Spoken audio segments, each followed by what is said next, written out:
Yo, people, welcome back to the THFC show. It's your boy Tapping Tobes.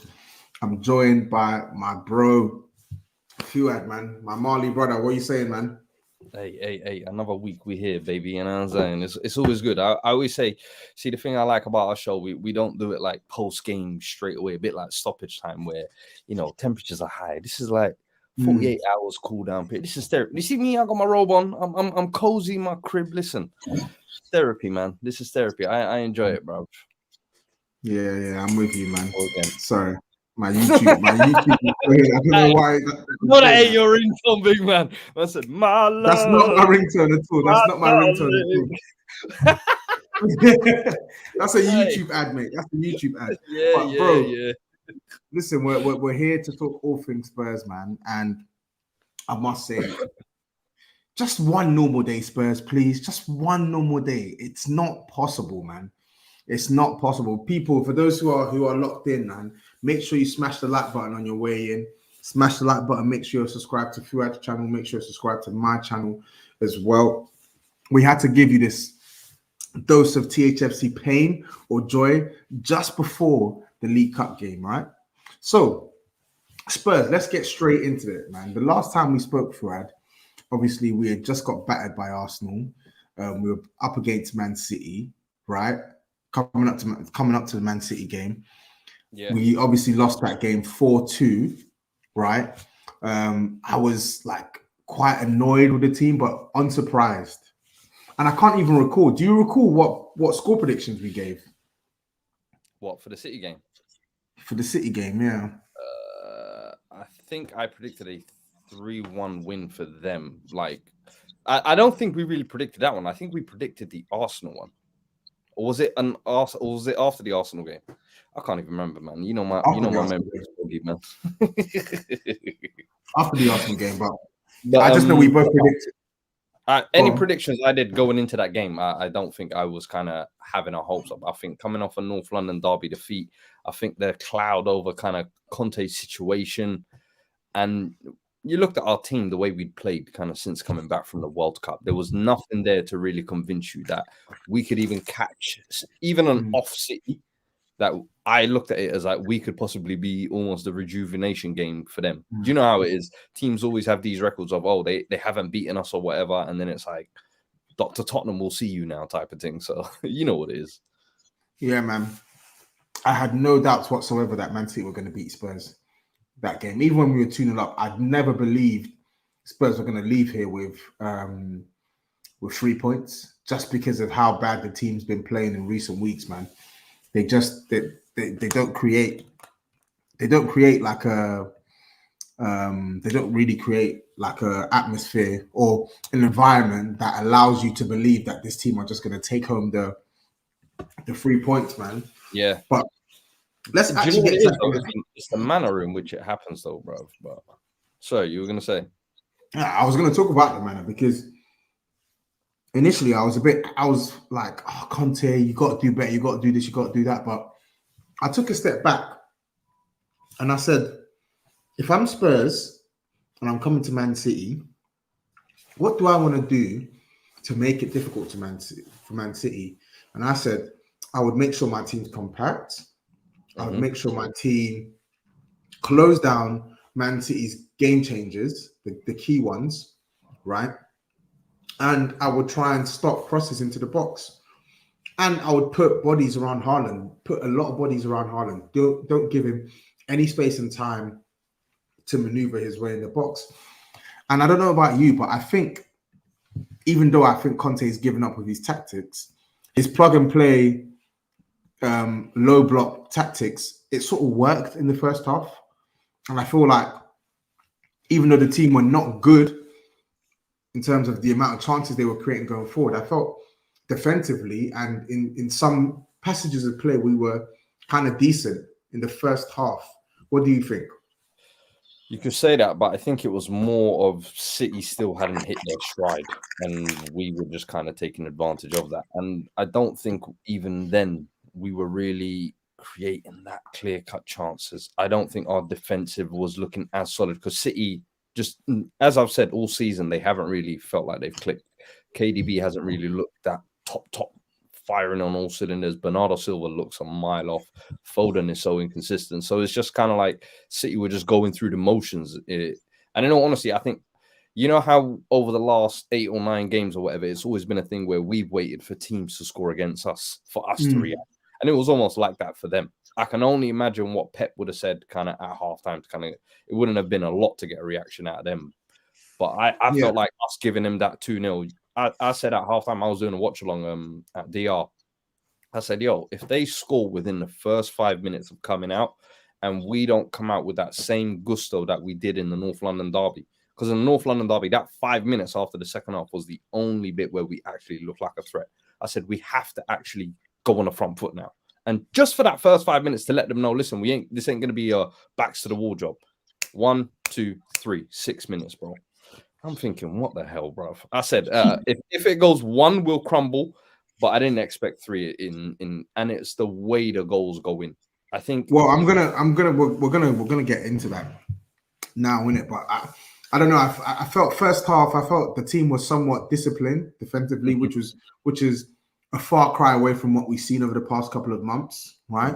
I thought we were quite fortunate to go in 2-0 up. I was like, this is not a 2-0 game. Like, I didn't come out of that thinking, wow, Spurs are good value for a 2-0 lead. I thought going into that game, 0-0 at halftime would have been fair. Bro, but it was literally like the last 2 minutes of the first half we scored. You know what I mean? It was like a bang, bang.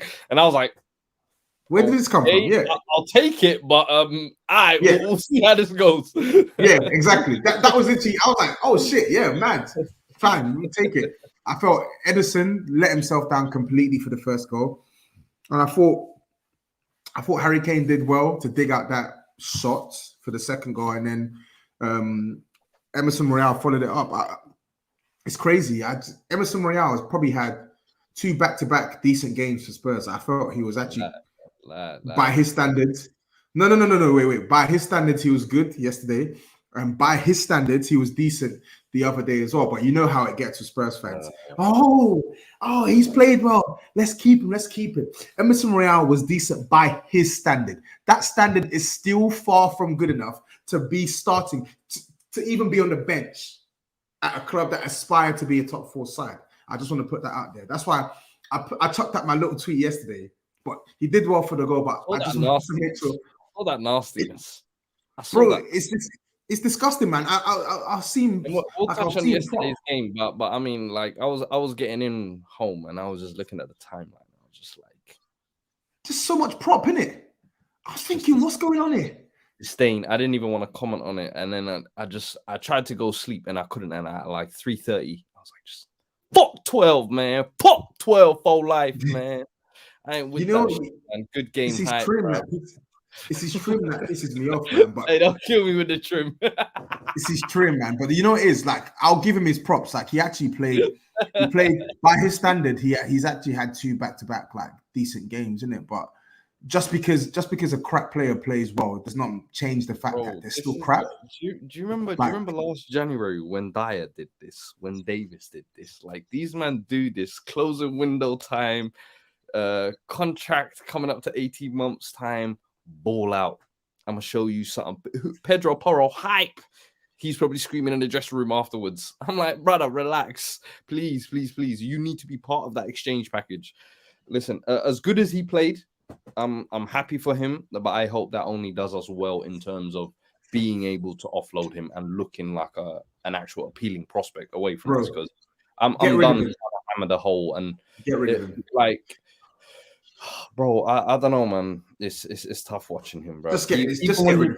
Like, I feel like people were even like overdoing it by yesterday, and that's what I mean by you're saying by his standard, and I'm like, but that's the thing. His standard is literally not even 0; it's minus. We're going from, and then it's if he plays okay, hey, well done, Emerson. And I'm like, I'm not trying to hear that just because man did his job. Like should be the bare minimum. Like 100. I should be seeing great games. I should be seeing games where, okay, defensively you can perform like that. But then going forward, you scored that goal, but how many times are you going to get in those positions and waste chances as well? Not deliver the cross at the right time. So it's like, I don't know. People can say, yo, when a man plays well, you can give him his dues, but this is not a time to give dues, in my opinion. I'm like, bro, this door is shut. This chapter's closed. I need you to move on and No more hurrahs from him, man.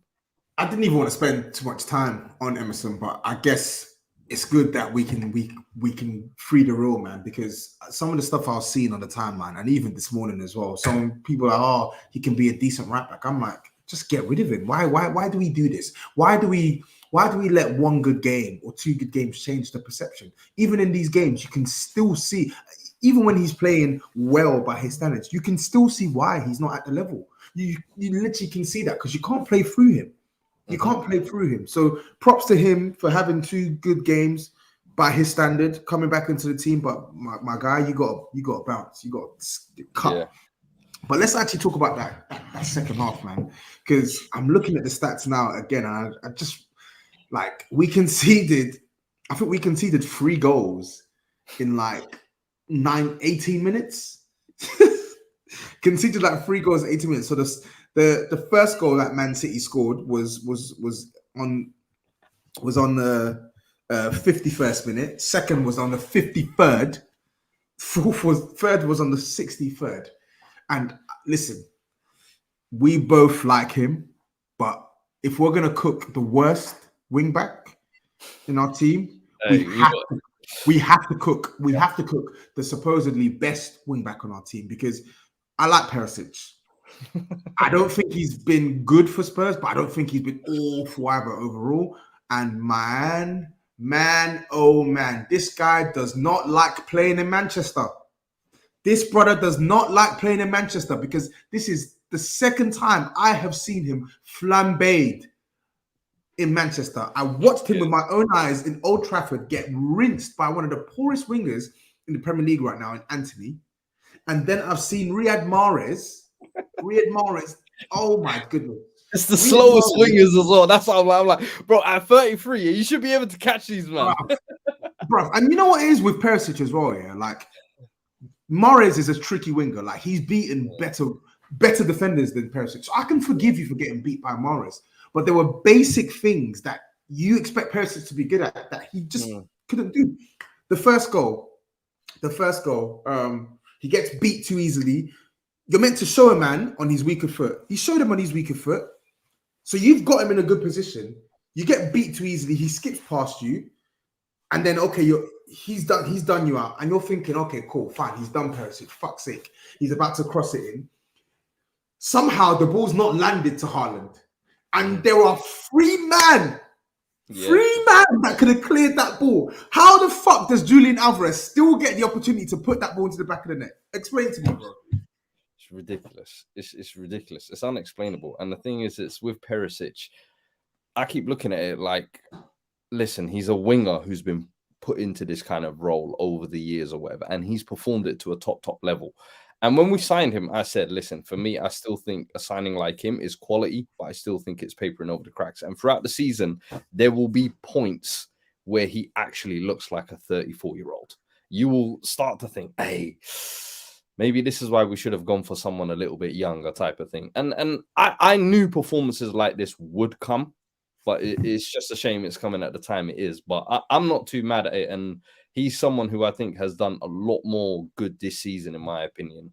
But I can overlook a game or two where he's getting cooked. Because even against Fulham, I'll be honest with you, he was looking a shambles, arguably the worst player on the team, in my opinion. And we won that game.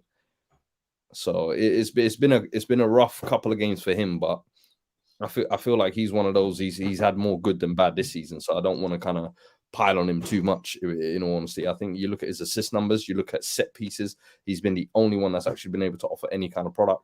When he goes forward, he actually contributes as well, both coming in, going on the outside. I think defensively, where there's always going to be question marks over him, but I think you have to remember, bro, this guy is a winger who's converted to a left wing back. And then the thing is as well, and I'll be honest, to add even on top of that, yeah, I think where on the right side, yeah, you kind of look at an Emerson who's a weak point or whatever, but he's got Romero on the inside and he's got Kulusevski in front of him. Those two, Kulusevski always tracks back and Romero will always cover. You look on the other side and you've got my man on the left, number 7. Have you ever seen him track back? Because even when he does this little 2-hop, little K-pop 2-step. And I'm like, brother, this ain't hustling back. So in my opinion, he almost gets left isolated in that side. And by the way, I've seen that with Sessegnon as well when he gets cooked on that side a lot of the times where I'm like, it's a real David problem with leaving him on an island. Son is leaving him on an island, and sometimes we overcook it on Sessegnon as well. But I'm saying it with Perisic for sure, definitely. Bro, 34-year-old, you got to support a pensioner, man. He's on his last hamstrings. Nah, bro. Listen. Like, I love Perisic. I actually do, and I think he's actually been Perisic. As poor as he's been in some games, has actually been the difference between a loss and a draw or a loss and a win. But I genuinely believe you have to cook. I have to cook him because nah, bro. I have to cook him for that game because it's like the goals that we conceded in his side. It's not even because Riyad Mahrez was brilliant. It's because Perisic was just doing dumb shit. Even for the second goal as well, right? For the second goal. Mahrez plays a ball to, I think it's either Rodri or Gundogan or whoever it was, and they've played a 1-2. Basic, elementary football that you learn as a winger, as a fullback, as a midfielder. If that's your man and you see him running into the box, you try and do what you can to position yourself so he doesn't get to the ball before you.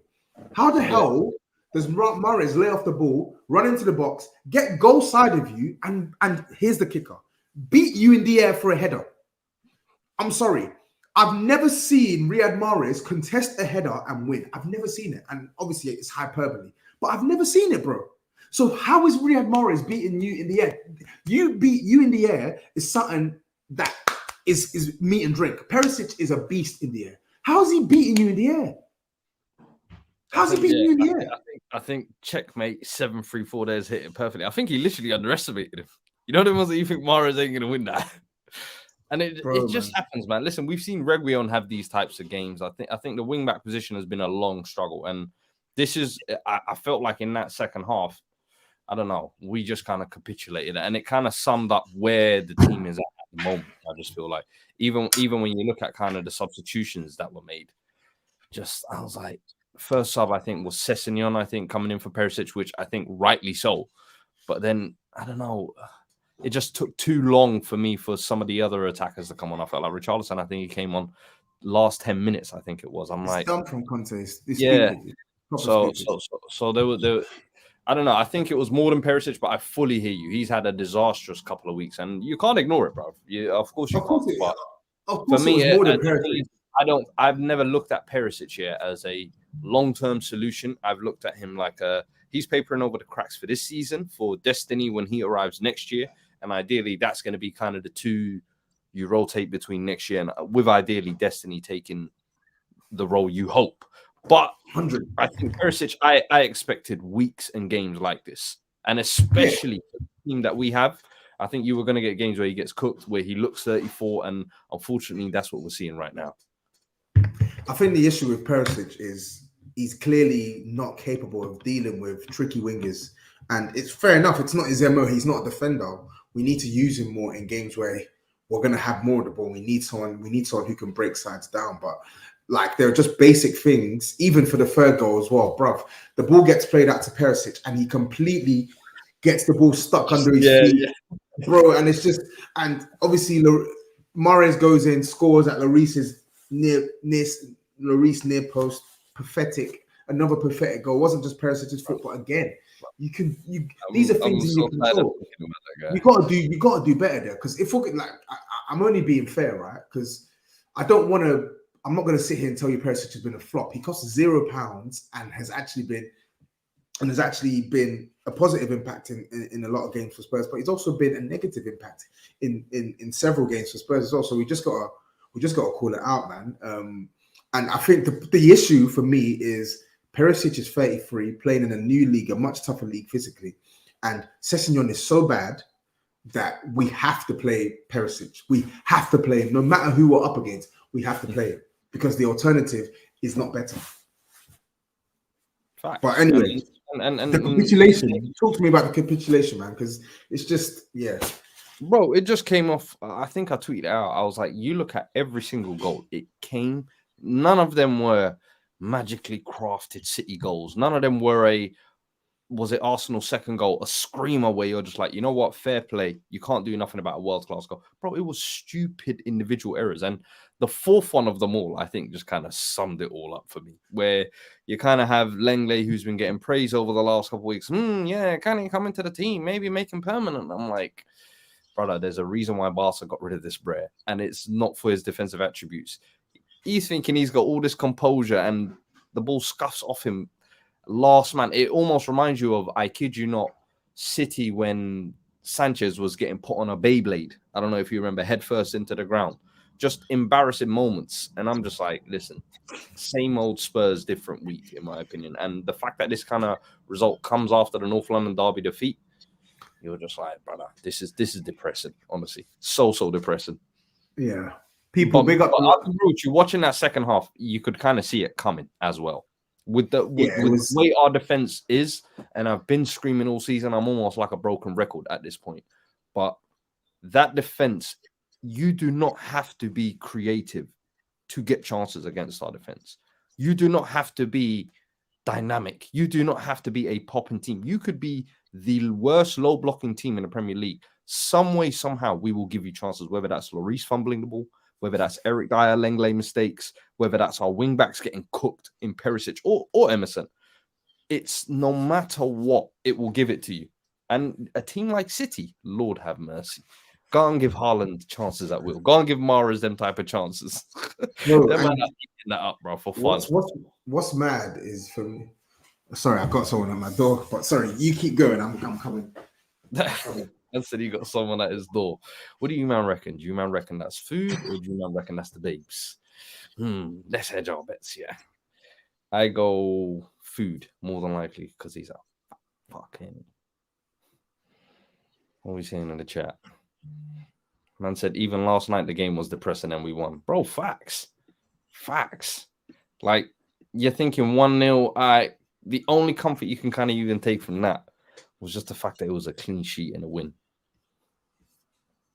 Man, I say him, oh shit. 24 says 5 babes. Bell says super malt delivery. Hey, that's a good shout, you know.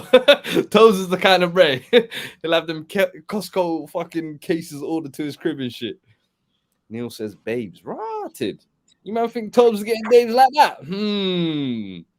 I need to know what Toes is cooking with here. I'm back now. I'm back now. Hey, me and the chat were hedging our bets on basically what the door was. Was it food or was it babes? Or was it a super malt delivery? No, it wasn't food. It was actually, funnily enough, it was actually me because I sold my ticket for Preston this weekend, innit? So I was just giving it to my boy, innit? Oh, snap. Ticket sales. Yeah. Everybody holds a nail. All right, we move. Yeah. But yeah, no, like back on, obviously I'm going to end it on Man City here, right? But it just was a typical, it encapsulated everything wrong with Spurs, right? A team that are not able to play over 90 minutes, a team that have a manager that refuses to budge from his style and make some questionable in-game decisions, a team that defend horribly, a team with so many players out of form. Højbjerg, another shocking game, just running around doing nothing. Son running around doing nothing. Just a really poor side at the moment. So, yeah, I think that's all we can say on Man City. I think the last Man City didn't even. I'm looking at their bench. De Bruyne didn't touch pitch. Kyle Walker only touched pitch on 83rd minute. Cancelo didn't touch pitch. Laporte didn't touch pitch. Diaz came on in the 90th minute. Bernardo didn't touch pitch. Oh, sorry. Bernardo came on for Gundogan, I think. 81st minute, sorry. It was Foden. Foden didn't touch pitch. Yeah. It's just like every other team that have played against Man City now with a bit of discipline in that position, they don't lose that game. Everton went there and got a point. Brentford went there and played like how we should be playing, how we played last season. Be devastating on the counter and be compact off the ball. And yeah. This team, man. But anyway, let's move on to the next part, right? Fulham at home. Ooh-wee, that game was smelly. Shit. Talk to me, man. Hey, you could probably do more talking because I swear to you, I watched the first half, and then I said, you know what? Picked up my phone and I said, yo, get in the car. We're going for dinner. I said, bro, I ain't watching the second half. Literally, I was like, bro, this game is killing me. So I had to watch it on my phone. I was like, it was just one of those slow games. Literally, even the goal we scored. You look at Kane, literally something out of nothing. Like scoots the ball edge of the box, shifts it to the left, boom. And for me, that kind of sums up Spurs over the last 6 months or so, you could say. Just kind of Kane hope for the best. Kane's creativity relying on that. Kane's goals relying on that. And 1-0 clean sheet, as I was saying to someone earlier in the chat, I was like, that's probably the positives you can kind of take away from this. But this fixture for me doesn't mean anything. The only benefit you can take is obviously looking at the league table. You're thinking United having dropped points over the last couple of weeks. This is kind of a win you had to essentially get after the kind of back-to-back results of the North London derby and a Man City game. So for me, I think that's the only kind of importance and positives you can take from it. But a performance, Lord have mercy, bruv. It was smelly, man. It was smelly. You need something through that. Fulham were the better side, and I don't think we deserve three. Cordova should have had at least 1 or 2, in my opinion. I don't think they created enough chances because I think the low block, did its job in the second half in terms of stinking the joint out and limiting them. But they had an opportunity, a big opportunity in the first half. Yeah. And I just don't think they played. I don't think they played bad enough to lose that game. I felt like they definitely deserved a point, in my opinion. But like you said, Kane brilliance. I just looked at that game and I was just like everyone was sloppy. The passing moves weren't that great. I think we had moments where we would play some decent stuff. But just it's a win and it puts us closer to the top 4, right? Because Monday Night Football, they had a whole segment, Gary Neville and Carragher, about Spurs, there's still a lot to play for this season. And theoretically, they're right. We're still in the Champions League. We're still in the FA Cup. If we beat Preston, we go into the 5th round of the FA Cup, I think. 5th or 6th round of the FA Cup. I can't even remember. So you're one step closer to a potential opportunity at winning a trophy. And you're mathematically 3 points behind 3rd and 4th spot, albeit both sides have a game in hand. But the way in which we're winning games, or the way in which we're winning games and not winning games, the rates, it just doesn't fill you with confidence that this group of players and Conte right now have the drive or the quality to get us over the line. That's it. And for me, that's the main thing is, do we have the quality to get that over the line? I think before Christmas, even if you looked at it, I think you were looking at we were 3rd, we were top of our Champions League group. Mathematically, like it all looked comfortable and cozy. But in reality, if you watched us with your eyes, you could see there was a lot of things wrong at the club. And I think that's the main thing we keep saying to people is just because there's worse teams around us or we're in a kind of promising position doesn't mean it ends promisingly like that. And I feel like once the window shuts, if hypothetical, as well as you're saying all these things could turn out, like let's say we even do qualify in the Champions League, let's say we do get semi-final FA Cup. Now you lose on a quarter-final and the semi-final of the FA Cup. What have you done? And you just qualified for top 4, which is the same as last year. Is it really any progression? I agree. And that's the thing. It's like you've had another year of Conte, another 2 windows, and have you really pushed on from last year? And can you visually, when you look at the team, see that difference, see that improvements? And that's where I was saying I didn't feel like we added the quality in the summer. And that's why this window, I've been laughing and joking when we talk about Kane new contract and all of this. And I'm sure we'll talk on that in a bit. But I'm like, bro, it's the 24th of January. We still haven't signed anyone. It's like, what the hell are we doing? And we're talking about, let's be hopeful and let's maybe look positive. Even the most positive Spurs fans, I'm sure, look at me sometimes and they're like, come on, bro. There's a few things to look forward to. I'm like, bro, I've been on this merry-go-round so many times. I kind of now, you almost, oh yeah, I've been here before. I kind of know, yeah, maybe we could do Champions League. Maybe we could do FA Cup. If we kick on, maybe finish 3rd with a nice little late charge. Who knows? I'm not buying it. There's nothing that I've seen throughout this season that convinces me. You know what? We're waiting to hit this next gear, or we're waiting to click this. The only thing that can convince me that is if I see a good 3-4 players come in the next 4-5 windows of a significant quality, and then I'm looking at this team like, all right, You know what? Maybe and I'm talking a creative midfielder. I'm talking a right wing back. I'm hearing Danjuma, if that gets confirmed as well. 3 or 4 significant pieces, like last year with Bentancur, Kulusevski. And you're like, you know what?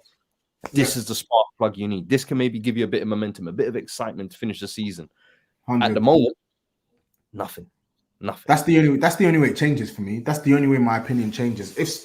Unless Spurs buy some players to raise the quality of the team in some of these critical areas, I don't see us getting top 4, because I feel like the same players stifled by Conte's management at the moment will let us down.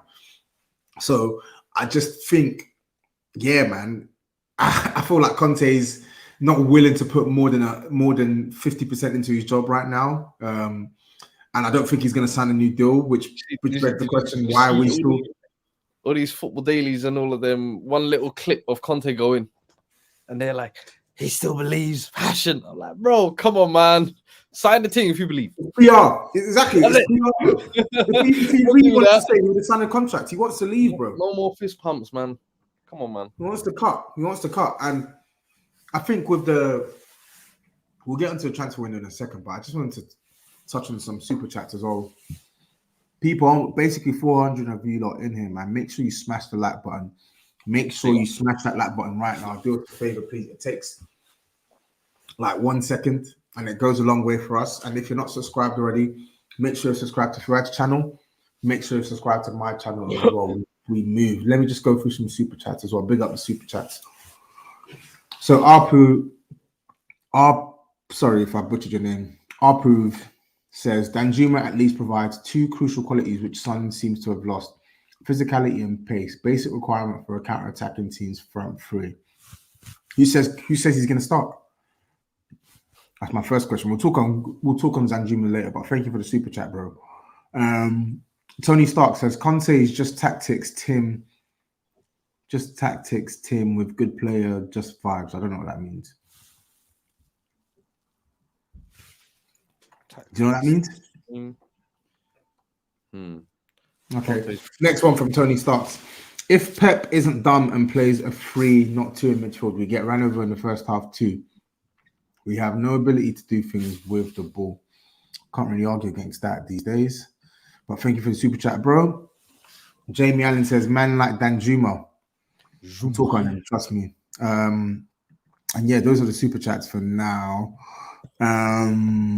Okay, cool. Let's talk on Danjuma, right? And we're going to talk on Danjuma and we're going to talk on Harry Kane before we preview the to be honest, the FA Cup game and then the Man City game the week after. But Danjuma, talk to me, because you've watched him more than I have. I've seen the clips.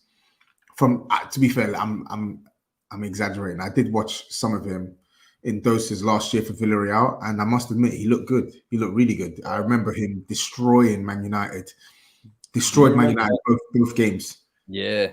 Do you remember when we, on this very show, we were sat in the summer and we were arguing about Richarlison? Mm-hmm. And I was. You said Danjuma, yeah. You said Danjuma. Did I not give Danjuma as an alternative? Because for me, I feel like that's the kind of player we should be targeting. Young, similar like Son, hungry, good 1v1, quick, skillful, like all the traits you want from a winger, but then also has an eye for goal, like good technique, good physical attributes, and has that end product as well, and is ready right now, has the Champions League experience, has international experience, has played in a team that's won things with Villarreal, and even with Bournemouth, in my opinion. I love that he went there kind of young and he went down with them, showed he was a cut above the Championship, and he got that straight move to a kind of decent European side. And I was like, you know what? And he balled out as well. Yeah, and he balled out when he went to that. He didn't look like a fish out of water. And I was like, yo, this is a guy ready for a Premier League move. So when I was hearing West Ham are signing him for 45 million, I'm like, bro, we should be all over that. Forget a Richarlison for 60 million. If this is going for 40 million, 45 million, go and get this now. And if we're getting him on loan now, listen, I tweeted out today. I said, the only confusing part of this whole deal is, once again in the summer, the same issue I had with the Richarlison thing. We have more pressing issues to address, but we're going for a forward. Right now, I'm looking at our forward line, and I'm like, it's complete. It's set. You've got Kane, Kulusevski, Son. Brian Gill, Richarlison, and now Danjuma. That's 6 guys. You're locked in. You don't need to touch that again. So for me, it's like, all right, cool, we've done that, but Ferrari in the front, but a Fiat Punto at the back, brother. It's leaking holes. So when are we going to address that? That's when I'm kind of confused with. So I'm looking at Danjuma and I'm like, I like it because he's a quality player. He's a player I really like, to be honest. I think this is kind of the next level to really kick on and push him on. But then also it provides a threat for Son, in my opinion. Son's been too comfortable on that left-hand side. Someone to really give him a kick up the arse and be like, you know what, if Richarlison's going to be more central competing with Kane, we can float Richarlison here to the left every once in a while as well. He doesn't even. You don't even start Richarlison central. Even in cup games, you don't start Richarlison there. You don't start Richarlison on the left, or you don't start Richarlison central. So Danjuma, I'll be real. I like his type of player, like players who are brave with the ball. Like they get the ball, the first thing they want to do is they want to kill their opponent, right? And I do actually agree that Spurs have been missing that profile player in their attack. Someone who's quick, someone who's strong, someone who's got good feet. He's got good feet, right? He's not afraid to take his man on. Yeah. We've not really had a player like that in years. Let's be real. But what my question is if that's the profile player, for multiple questions. The first question is Danjuma really the priority when you've been faffing about with a right wing back the entire window? He's still not signed. Centre back, you still haven't signed them. Goalkeeper, they're saying they're going to target that in the summer. Centre back's going to be targeted in the summer. How many times have we heard that before? How many times didn't we hear that last season? Oh, they're going to sign another right wing back in the summer. They're going to sign another top centre back in the summer. Every single time, it's always summer. Second question, Danjuma. Yeah, the profile fits, but Danjuma as a player, like, Son stinks right now. And even though I like Richie, Danjuma has more winger characteristics than Richarlison, in the sense where you give the ball to Danjuma on the touchline, he can get things cooking. But I don't see Danjuma as a level raiser for Spurs. And the reason why I say that is because when you look at our team now, the next couple of players that need to come in need to be starters. They need to be starters, bro, like bona fide starters. And again, if you're telling me Danjuma's coming in and we sign Pedro Porro and we sign a centre back, boy, that's been a really good window. That's been a really good window. If you're telling me only Danjuma's coming in, no Pedro Porro, no centre back, I don't care. And that's my problem. I don't care. So right now, this Danjuma signing, he could be the best thing since sliced bread. It means nothing to me if we don't sign players that can improve us at the back, who can come in and start. It means nothing to me, bro. No, I agree fully. I think it has to be more than just Danjuma. And listen, as I said, I think he comes in and he's almost an equivalent to what Arsenal have done with Trossard, where Trossard might not week in, week out push for a starting lineup, all similar like Richarlison, to be honest, because he ain't got no Premier League goals. But I think he can come in and actually some games command the start and some games push Son, can definitely be an impact off the bench. And if it's a loan deal, bro, I'll take it. Use the 6 months to come and show me, as we said with Kulusevski when he came in last year, I wasn't expecting firework. I said, bro, just come in, be a spark plug, take on a man or two, excite the crowd, and give me a young, 4 goals, 2 assists. I'll take that. And then we can talk about a permanent in the summer. But he shouldn't have been a priority for me. For me, he's just a player where you're taking advantage of a situation where he's at Villarreal. He's not really in favor with the manager he's got there. He's available for loan. And potentially it could be a spark plug to kind of freshen up the attack a little bit. Because let's be honest, Son has fallen off a cliff of the face of the earth. And I'm tired of this kind of ride or die loyalty, no matter how a player's playing. No, if we've got options there, go and take it. But it cannot stop at Danjuma. We have right wing. We've had options all season. Well, obviously not. We have all season. Richie's to address. It's nuts. The thing is with Conte, Conte's pissing me off because he doesn't rotate. So we're signing Danjuma, who's coming in to improve the squad, which is logically, I don't have an issue with that. I don't have an issue with players coming in to improve the squad if they're players that can actually contribute. And if you're telling me it's a swap for Danjuma versus Lucas Moura, all day long. Lucas Moura is shit. Right? Bro, we haven't even seen that guy this season. But my point is, for me, the main issues, the issues that we went into the window with that are killing this team the most have still yet to be addressed. Not one of them have been addressed. So that's why I'm not really optimistic about Danjuma. He could come in and he could be a revelation for all I care. Okay, calm. But how does this stop Spurs from conceding goals? How does this stop Spurs from controlling games in the middle of the park? How does this stop Spurs from playing out properly at the back? How does this stop Spurs from soaking pressure? People say, "Oh no, Toby, you're moaning." I'm not even trying to rub out Danjuma, right? I'm moaning at the fact that the critical positions we need are yet to be addressed. And we're on the 24th of January. We've played Arsenal already. We got humbled. We played Man City already. We got humbled, right? We've got Preston on the weekend, another FA Cup tie where we're going to have to see some more dodgy players play. Then we got Man City the following week. Yeah. How long do we have to wait for actual starting quality defenders to come in, bro? How long? They're talking about summer, but my thing is when you keep talking about, we'll address those positions in the summer. How do you think how do you think their stance is going to be when they know you're shopping for a centre-back in the summer? When they know you're shopping for a goalkeeper in the summer? Oh, you know what? Let's slap 90 mil on him. Let's slap 100 mil on him because we know how desperate you fucks are. We've seen the evidence. And this is why I always say you get ahead of these problems before they become glaring issues in your team like now. And then you're looking like an absolute fish out of market where you're either going to get buttsed or you're kind of telling everyone what your plans are because it's so obvious what your team needs to address. And goalkeeping and defense. And I'm sorry, you can't address all those things in the summer. I've said those are such key positions as well. You look at the difference a goalkeeper has made in Newcastle with Nick Pope. The centre-backs coming in with Sven Botman. You look at the difference Ramsdale has made. You look at the difference, even the centre-backs in front of him with Gabriel, Saliba, Ben White over the last year or two that have come in. As soon as those key pieces, once you address, that's the foundations you build on. If you don't have that right, if you don't have that pattern, we haven't had that pattern since 2018, bro. We've been talking about, hey, we should replace Vertonghen. Then Alderweireld expired. Hey, we should replace Alderweireld. Then Lloris. Hey, Lloris should. Now we're here. It's like, come on, man. We're talking about a former left back now playing at left centre back. Let's not forget, Ben Davies now has just become a normal permanent solution, by the way. You just noticed that, right? Like no one even talks about, hey, we should sign a less. Bro, he's just slotted in calm. People talk about we need a centre back. I'm like, get the fuck out of here, man. We need two. We need two. And we've kept it real with two on this show. One should have been a priority in the summer. And then it should have been a priority now. Like January 1st, there should have been one announced, ready. We've been working on this since the summer or whatever. Boom. We're still here, nothing.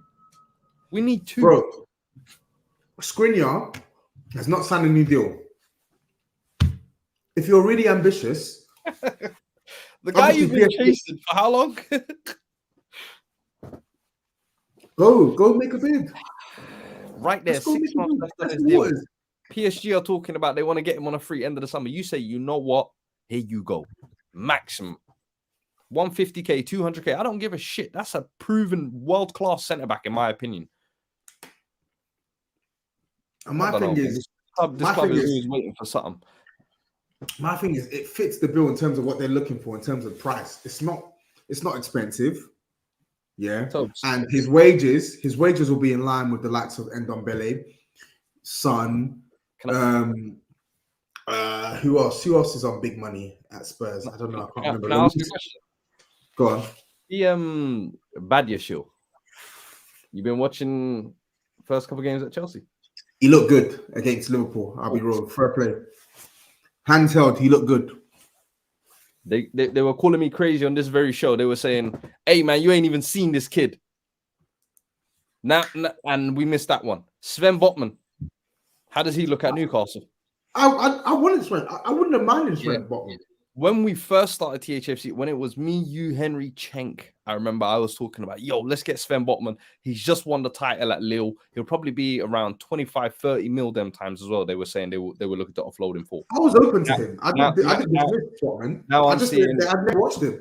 I'm seeing culture accounts talking about, Hey, defensive player of the year, and all sorts. I'm seeing him contender in halfway teams of the year. I'm like, bro, all these men were there and available, and instead you want to, even Bastoni, brother, the way you fumbled that in the summer, Guardio, the way you fumbled that, and then now they're being talked about for 90 mil, 80 mil, or whatever. That's nowhere near your market now. They're gone. So it's and this is the thing, it's always reactive, never proactive. And this is the frustration with our fucking our recruitment and how it has been for years, decades. Bro. It's just yeah. Listen, Danjuma is coming in. I hope he bangs, right? There's no point. I'm moaning. I'm still gonna moan about the players to come in, but on a personal note for him, I hope he bangs, and I hope that he's like a spark that reignites the attack, because we've looked a little bit wishy-washy in attack recently. I think Kulu has struggled with injury, and I think he looked a little bit sloppy against Fulham, but you could still see he had some bright touches because he's just a quality player. So I'm hoping that he builds up fitness, and I'm really hoping that Conte actively starts to rotate the attack. Preston on the weekend, I don't want to see King starting. If Richardson's there, start him up top. If you're signing Danjuma and he comes in and he signed tomorrow, for instance, yeah, play him against Preston. Yeah, like I want to see the team rotated. I want to see Conte use the squad properly. Use the squad properly and actually be a little. Don't deviate away from how you want to play, but just be flexible within that system. That's what we want to see, bro. That's what we want to see. Listen, people, 400. Who would you want to see rotated in then? Rotated in for that game? Yeah. So, what kind of system would you want to see for Preston? If you hypothetical, you're Conte for the day. Talk me through it. I want to see Kulusevski, Richarlison, and Danjuma or Brian Hill. That's the attack I want to see. Okay. Yeah. Were you going 3-4-3 then? That's the attack I want to see. I would love to see a 4-3-3. He's never going to do that. Yeah. He's never going to do that. So I was envisioning a 4-3-3. But if I want to do something different, I would do a 3-5-1-1. I would put Kulusevski tucking into a midfielder, but then out when we're in possession, he can go out wide, right? I would play Basuma. I'll play Pape Maté Sarr together. I would play what's that? Continue. Yeah, I'll play Basuma, Pape Maté Sarr, and Skip in the midfield. That's what I would. Why are you laughing? Those who watch it back will catch it. Let's move. But no, I agree. Basuma and Sarr will definitely be a better. Basuma, Sarr, and Skip in the midfield. That's what I'd play. I'd play wing backs. I'd play Perisic. I would play Jed Spence, but he doesn't even get into the bench these days. So I have to play Matt Doherty. And then defense, Longley. God damn, fucking hell, we stink. You were going to say Sanchez. Longley, Dyer. Longley, Dyer, Romero. That's what I play. I like how you front to back though. You see, normally people do teams back to front. But you say Longley, Romero. So Romero starting, yeah? Yeah. I would start him because we don't have another game this weekend. We have another week before Man City. I would start Romero. We want to take this cup seriously, and I don't want to make the team too weak, right? Mm-hmm. So if Romero and Longley play, Perisic plays, Basuma plays, Kulusevski plays with Richarlison, I think that's enough. I think that's enough. That's what I would play. That's what I would play. Should be enough. I've seen us get knocked out to worse, but yeah, I'm expecting us to go through in that game. So deep there, was it? Pardon? Where is it at? Is that at home or away? Away, innit? Away, man. And it's one of them games. It's a banana peel. Look at what happened with Middlesbrough last season, man. Yeah. But yeah, That was I'd like horrible. to see a rotated squad for that. I don't know how much rotation Conte really will do, knowing him. But then as well, I don't know. I don't want to see Son. I don't want to see Højbjerg out there. I think Perisic should be given a rest as well. I'm looking at You Royale. said you don't want to see Højbjerg out of that. No. I said Son, Højbjerg, Perisic, Emerson for me need to be seated for this game.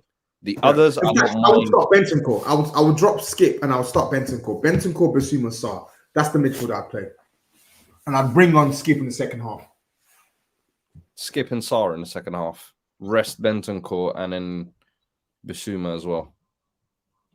Now, I'm playing 3 midfield, right? So it's a 3-5-2 technically. Oh, okay. But Kulusevski has got a free role. Yeah, Float on the right, central, whatever. That's how I'll do it. What? I see people talking about Palhinha in the comments, bruv. We've got like 4 defensive midfielders, man. We don't need another DM, bruv.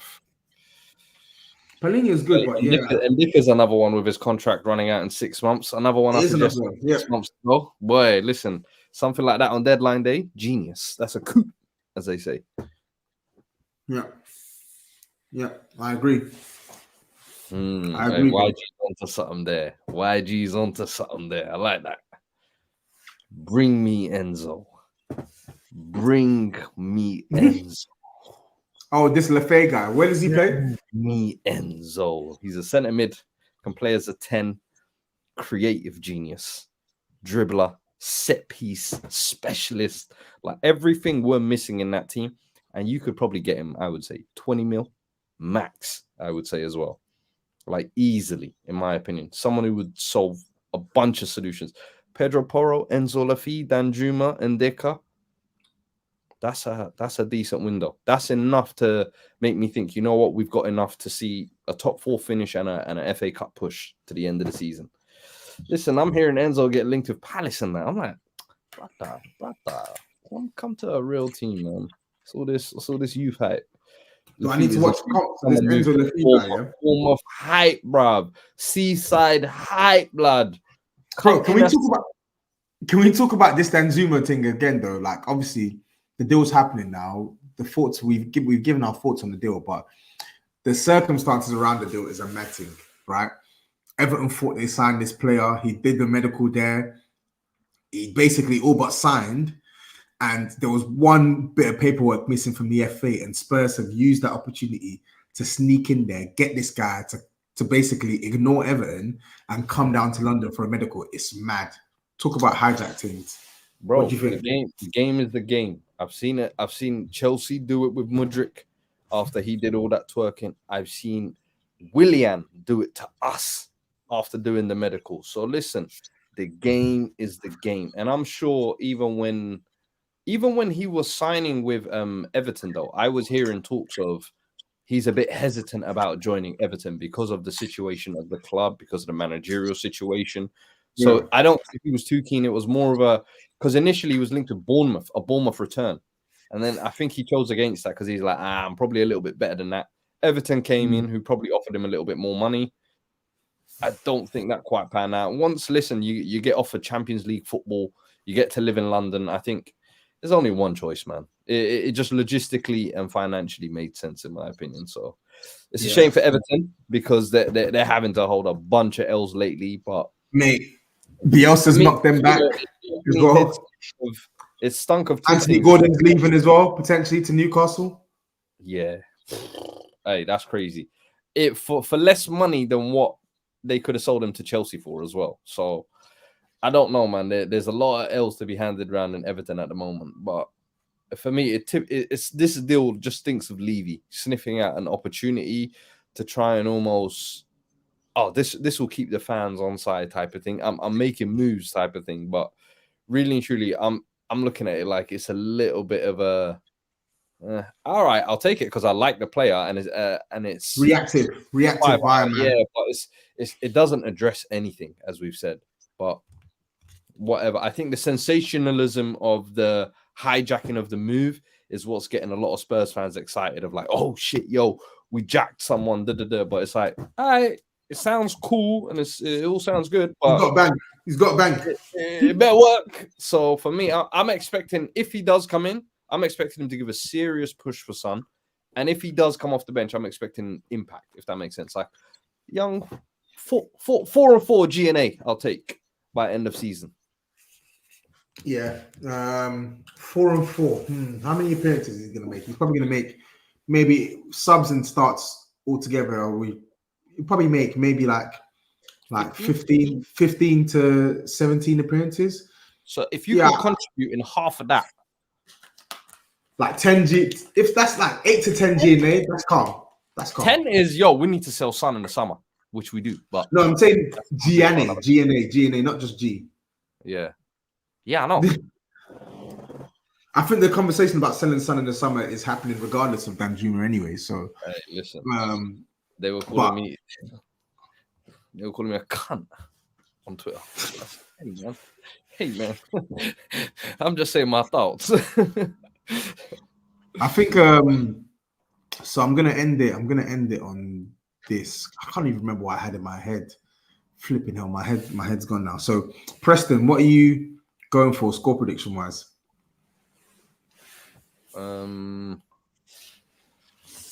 I'd love to sit here and be like, yeah, man, we should trounce these lot 3-0, and then any given day on paper, you should say that.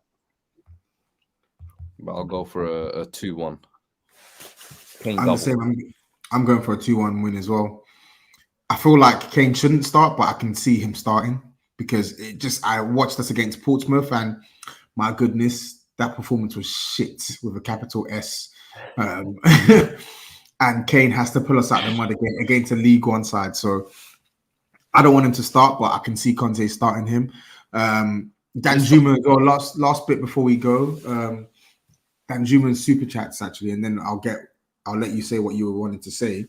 But Danjuma, I was doing my reading today, and I didn't realize that he had fallen out with the Villarreal hierarchy because he doesn't want to sign a new deal. I read somewhere that. Pardon? I'm a franchise player now, B. I got into the Champions League. I shown you like the promised land, you know what I'm saying? I delivered you like Europa League, you know what I'm saying? So treat me like a franchise player. I know it's a small town city.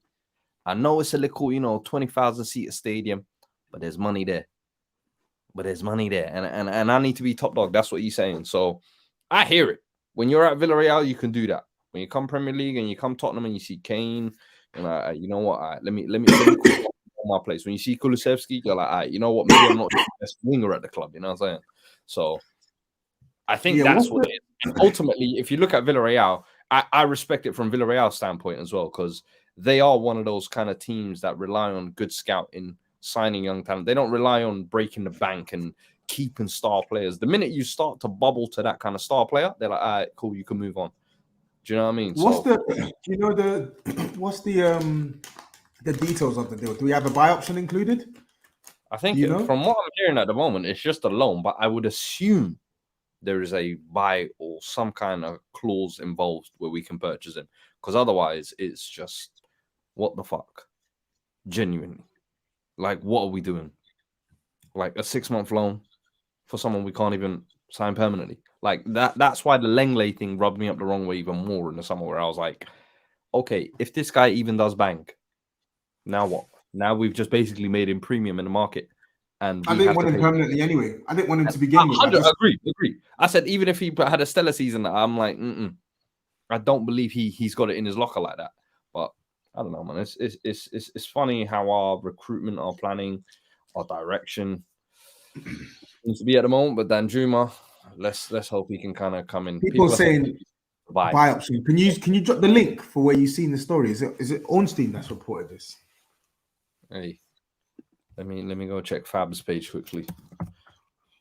I'm gonna check the Athletic. Let's see. Fabrizio Romano. Ciao ragazza.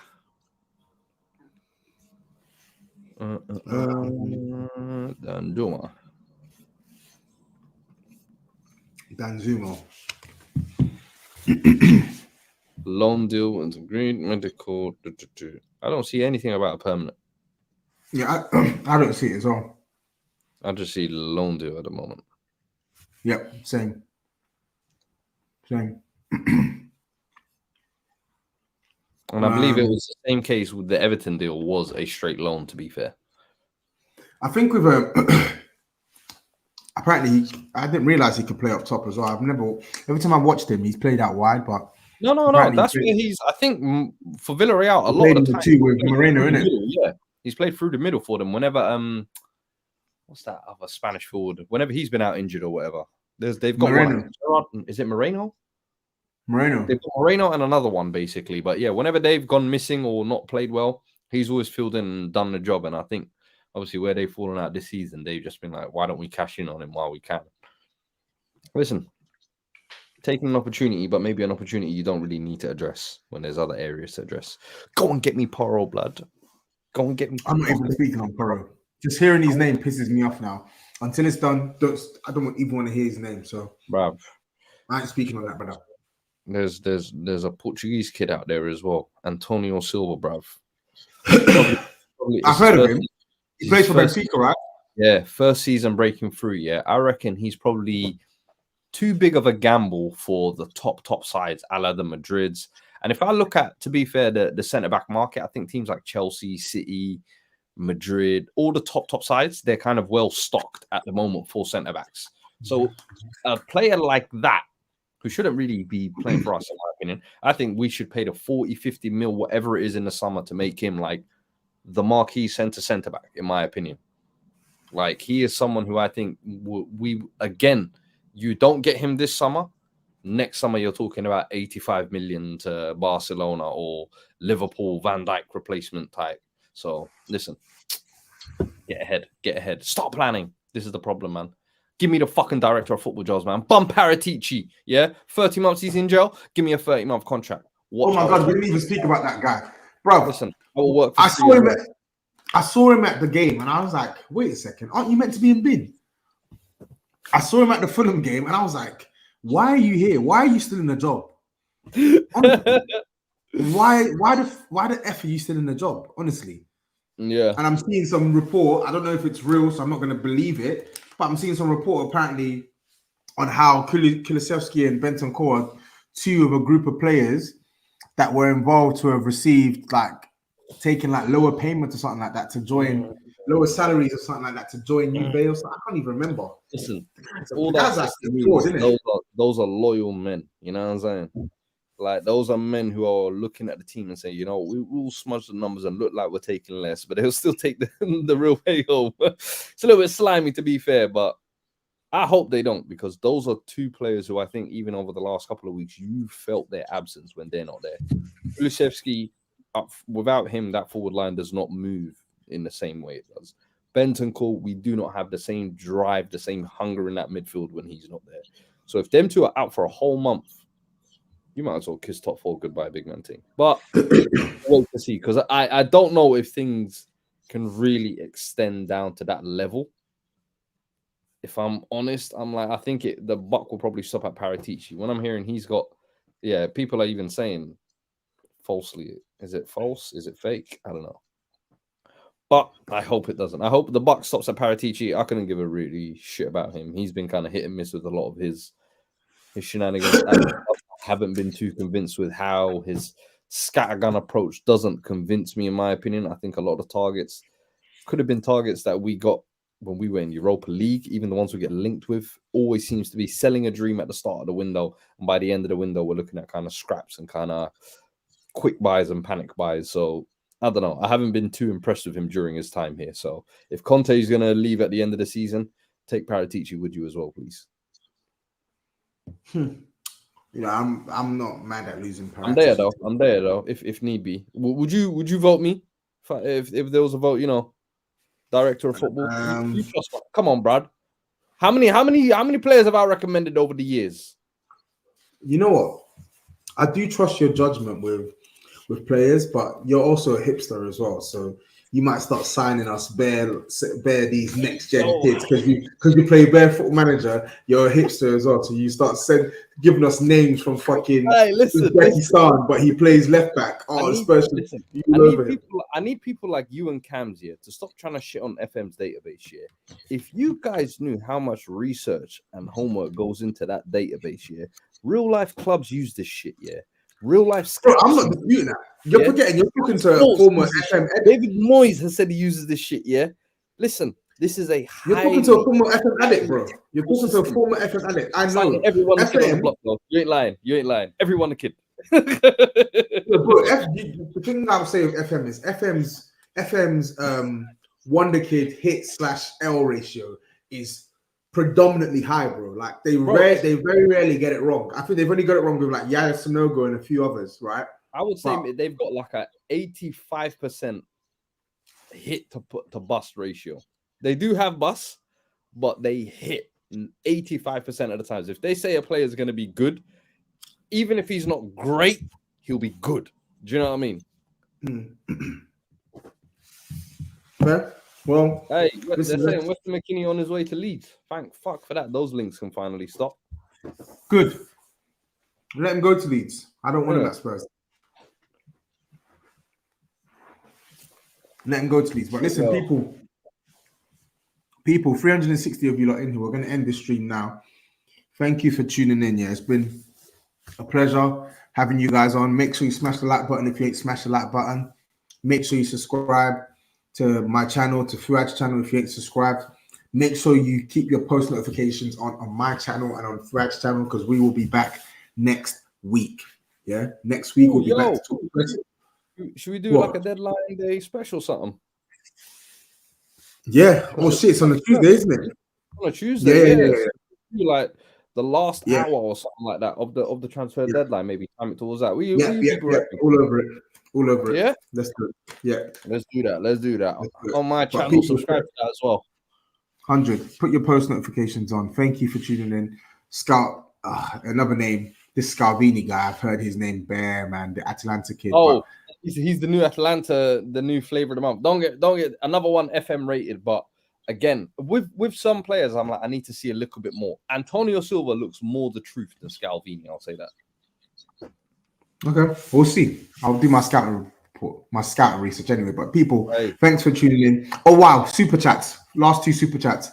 Big up C. He says we need to stick by Lloris, lead a legend. Listen now, Lloris needs to call it a day. I love the guy, but he needs to call it a day. Well, thank you for the super chat, bro. Tony Starks, this guy and his super chats. I appreciate you, bro.